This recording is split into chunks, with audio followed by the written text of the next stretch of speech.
ఇక అనంతపురం జిల్లా కళ్యాణదుర్గం నియోజకవర్గంలోని మల్లిపల్లి, కోడిపల్లి, వర్లి గ్రామాలలో కూటమి అభ్యర్థి అమిలినేని సురేంద్రబాబు వినూత్నంగా ఎడ్ల బండిపై ప్రచారాన్ని నిర్వహించారు.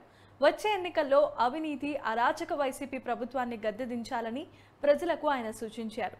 కూటమి ప్రభుత్వంతోనే అభివృద్ధి సాధ్యమని, తాను గెలిస్తే 114 చెరువులకు నీళ్లు అందించడమే తన లక్ష్యమని సురేంద్రబాబు హామీ ఇచ్చారు.